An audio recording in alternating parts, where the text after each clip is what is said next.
voy a hablar del colectivo y sí que voy a hablar de ciencia, pero no voy a hablar en nombre de la ciencia. No, lo siento. O sea, aunque vaya camino de científico, y estamos poquito a poco, pero no, o sea, no voy a hablar en nombre de la ciencia. Y aparte os digo una cosa, los científicos, cuando nos juntamos entre nosotros y hablamos de nuestras cosas, no hablamos en nombre de la ciencia. Hablamos de experimentos, de cómo los hacemos, de resultados, de teorías, nos decimos, oye, ¿cómo me diste aquello? ¿Por qué sacas esta conclusión?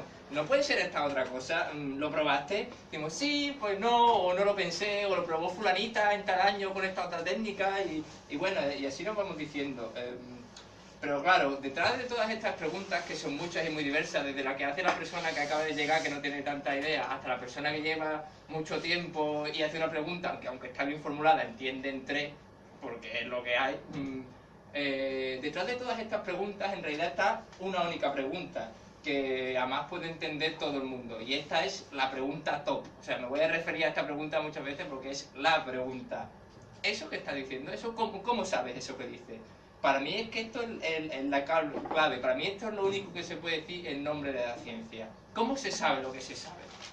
Es que es el hardcore, o sea, es que esto para mí es lo que lo que pasa que no podemos hacerlo sacándonos la piel de persona y dejándonos nada más que la bata. No podemos. Alrededor de esta pregunta están todos los peros, y además de estos peros, que digamos de lo humano, de las prácticas alrededor de la ciencia, nos encanta hablar en este colectivo y volveré sobre esto más adelante.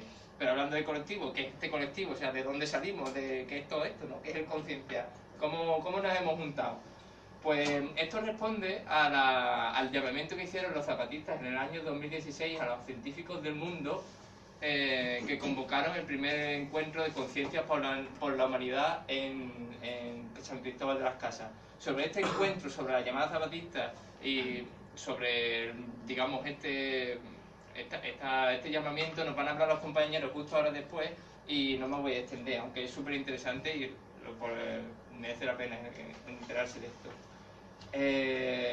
A este primer encuentro fue una compañera, Laura Espasa, de aquí de Barcelona, y hizo una labor muy guay, que fue al volver decir, qué cosa tan chula he visto, y hizo una serie de encuentros aquí en el Ateneo Rosa de Foc y en este mismo Ateneo, compartiendo la experiencia, y a base de juntarnos en esa charla, pues caímos como moscas, porque mucha gente, muchos científicos y científicas o gente interesada por la ciencia vio al juntarnos que se le unía todo el mundo y dice, por fin puedo juntar mi activismo, mi lucha, mi conciencia crítica con la ciencia, porque lo sentíamos siempre como dos mundos separados, y nos desgarra porque creemos en esas dos cosas.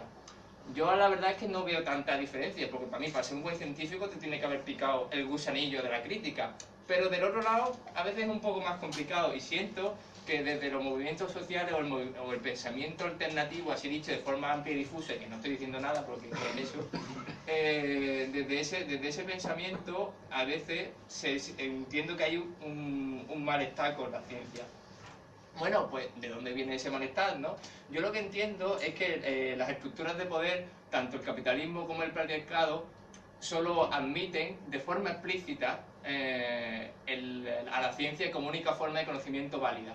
Y ojo, porque hay más formas de conocimiento que se articulan, que existen, que se dan dentro de estas formas y estructuras de poder, pero que no se admiten como tales. Por ejemplo, ¿es que acaso dentro del neoliberalismo no hay magia? Pues yo creo que hay mogollón de magia. Pero sí, magia. O sea, vamos a planteárnoslo. O sea, ese elemento sobrenatural que se entremezcla con lo cotidiano, el ritual, ¿no? Sobre de lo simbólico, de lo que pensamos, hacemos algo material, hacemos nuestros ritos, nuestras cosas y lo hacemos algo tangible. Vale, esto parece que no tiene nada que ver con las lógicas del mundo moderno, pero ahora yo pregunto, ¿acaso jugamos mejor al fútbol con las botas de Cristiano Ronaldo porque son las de Cristiano Ronaldo y no otras? Cuando nos echamos el Christian Dior tenemos un éxtasis así como en el anuncio. Y más loco todavía, los numeritos que bailan en las pantallas de los grandes centros financieros, que por cierto es la actividad económica más importante del globo, ¿Eso qué tiene de real? O sea, no es más bien una cosa que nos hemos inventado, bueno, una entelequia, una abstracción, uy, te fue a luz. Eh, una cosa que nos hemos inventado, como nos inventamos los mitos, ¿no? Que salen de la cultura y que después actuamos en consecuencia, ¿no? Que hacemos como si fuera real y después todas esas ganancias que son esos numeritos bailando en una pantalla después se revierten en que unos pueden comprar el tiempo de otra gente. Lo mismo, estamos siendo más mágicos de lo que nos esperábamos y sin embargo eso, el capitalismo no lo asumí como tal. De hecho, el que utilicen numeritos que no otra cosa, dice, no, que los científicos utilizan numeritos y dicen cosas guays con los números. O sea, que si nosotros hacemos lo mismo va a parecer que esto es más cierto y que es científico, aunque no lo sea. Y sobre otras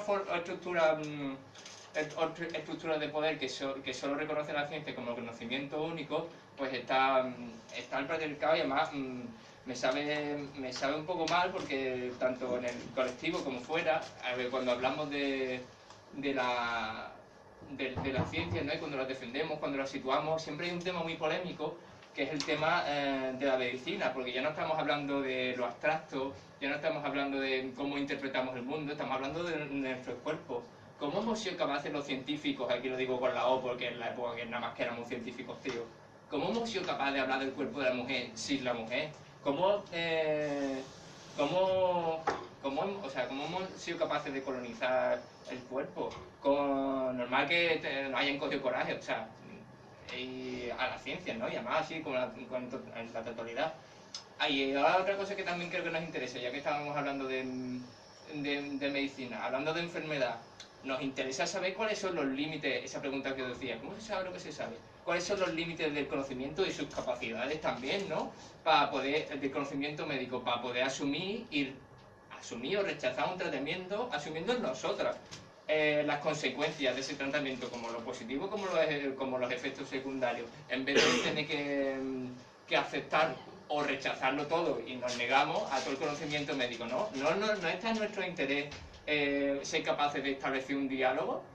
Vale, no vamos a estudiar todo el mundo la carrera de medicina, pero lo mínimo como para poder discutir, debatir y poder intercambiar opiniones, ¿no? Bueno, opiniones. Poder intercambiar ideas y saber qué está pasando o qué se interpreta de nuestro propio cuerpo, porque es nuestro, yo creo que nos interesa. Entonces, volviendo a estas ideas de la estructura de poder, que habla del patriarcado y del capitalismo, solo se reconoce, como decía antes, a la ciencia, pero además la ciencia con mayúsculas. No y es que lo peor de todo, no es la ciencia que hacemos los científicos, sino la ciencia, la buena, la infalible, la de certezas absolutas, la incuestionable, que eso, para ser una estructura de poder, que sea incuestionable un conocimiento es óptimo. Ese estatus, el fantasma de la ciencia, es la exclusividad como única forma de entender el mundo, es un privilegio que le sirve al poder, pero que no nos sirve a nosotras ni para habitar el mundo ni para transformarlo. Y lo peor de todo es que tampoco nos sirve a los científicos para hacer ciencia, esa necesidad de que la ciencia sea el único conocimiento válido. Y esto lo digo con la patata, ¿eh? Amo la ciencia, pero amo la ciencia de forma no exclusiva. Y por este motivo, os he hablado antes de la pregunta top. Es que vuelve, por eso la tenía que sacar. ¿Cómo se sabe lo que se sabe? Esto nos permite desmontar el privilegio de la ciencia y sumar a nuestra visión del mundo lo que la ciencia nos aporta sin restar a las demás. La buena noticia es que no hace falta que nos hagamos todas las carreras y conocer todas las ciencias ni todos los detalles para comenzar a caminar la senda crítica de cómo se sabe lo que se sabe. Nos basta con un kit de supervivencia y autodefensa que yo creo que debería de estar en todos los centros sociales. Y más aún, creo que podemos aportar una caja de herramientas súper sofisticada para cuando queramos o cuando podamos o desde ya construir desde la autogestión cosas chulas que respondan a nuestras necesidades. O solo los capitalistas van a hacer construirse las cosas chulas más sofisticadas y avanzadas. Pues nosotros deberíamos de poder hacerlo también si queremos. Yo quiero reapropiarme del conocimiento que producimos con bienes públicos y que se vierte hacia lo privado, que ha sido también el motor de la revolución industrial y que, vamos, que ha ido dando vueltas y que ahora en la versión 2.0 lo llaman tech transfer o transferencia de conocimiento, que no es una otra forma más de transferir dinero desde lo público hacia lo privado.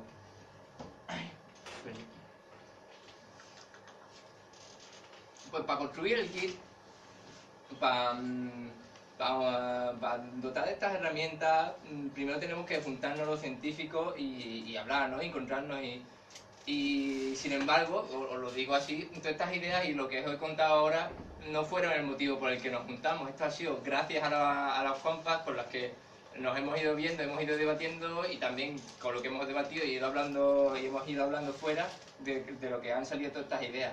La verdad es que cuando nos juntamos y nos vimos las caritas por primera vez, lo que nos motivó más fueron lo que os hablaba antes, los peros de la ciencia, ¿no?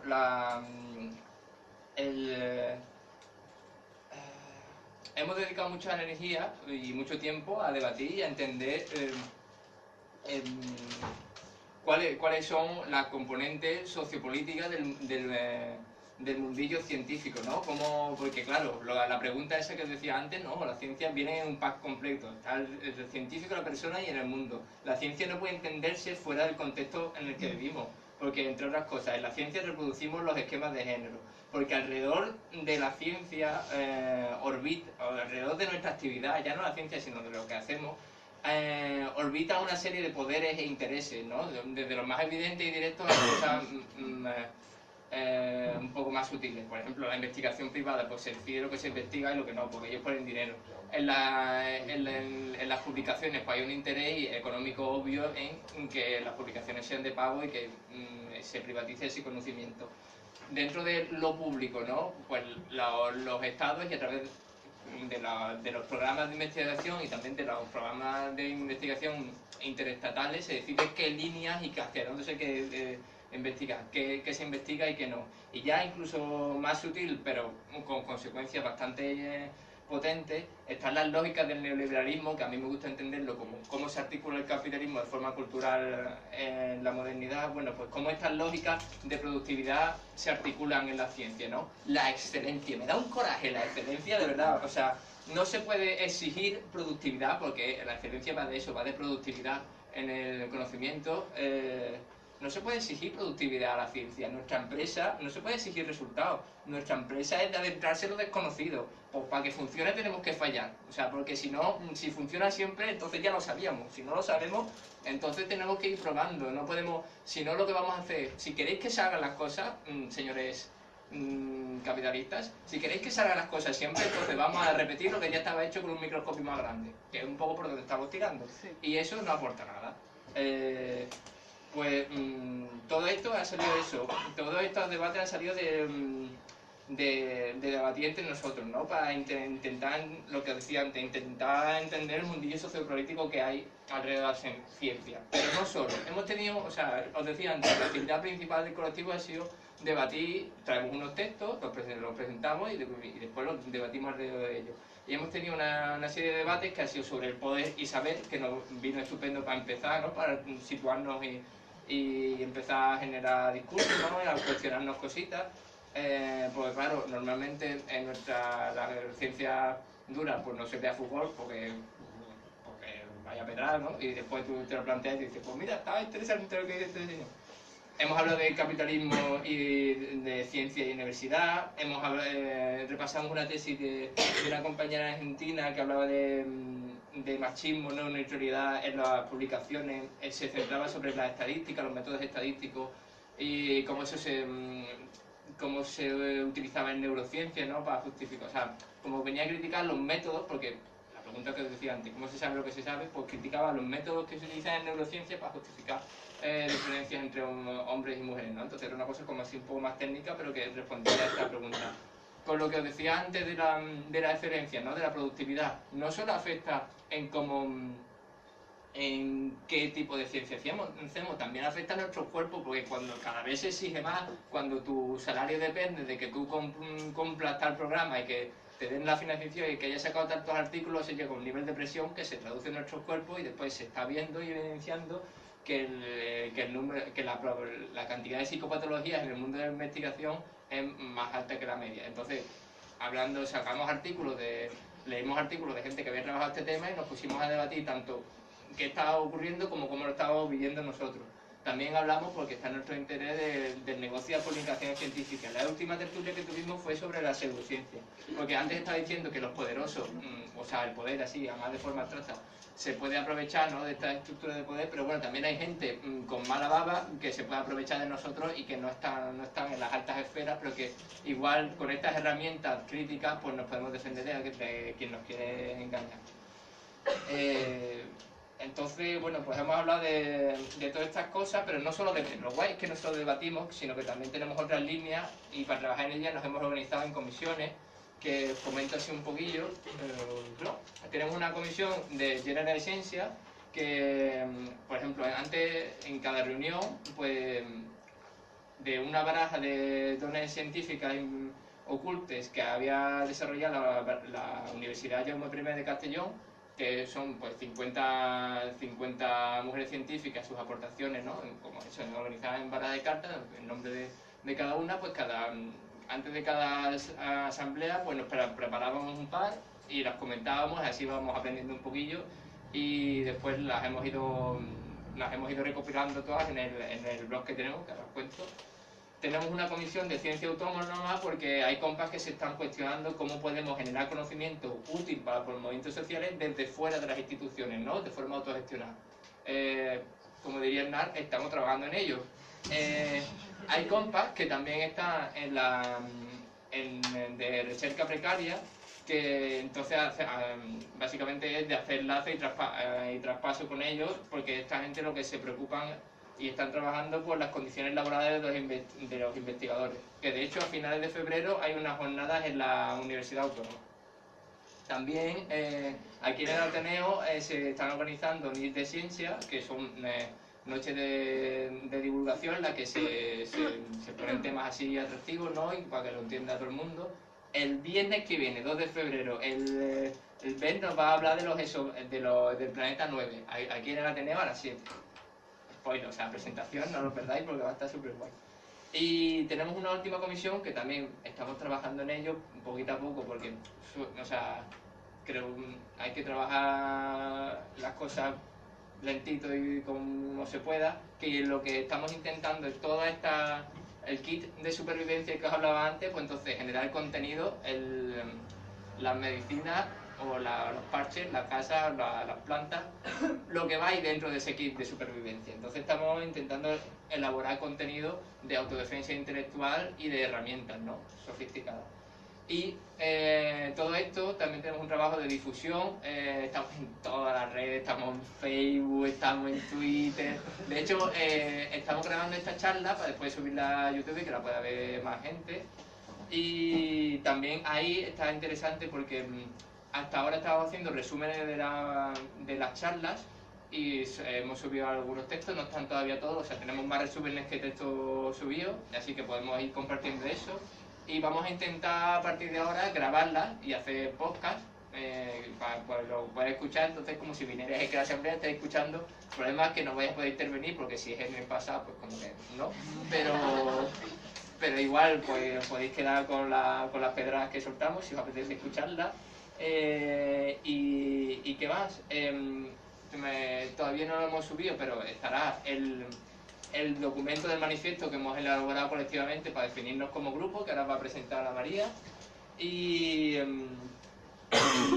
lo último que me queda por deciros así del colectivo de cosas que, bueno, que en abril vamos a hacer un ciclo de cine en el Banc Expropiat, porque van organizando ciclos de cine todos los domingos y van llamando a diferentes colectivos, y en abril nos toca a nosotros que pondremos 3 pelis y un docu, y también eso, pasaremos la información y espero que no se me haya escapado nada. Muchas gracias y os dejo con el manifiesto.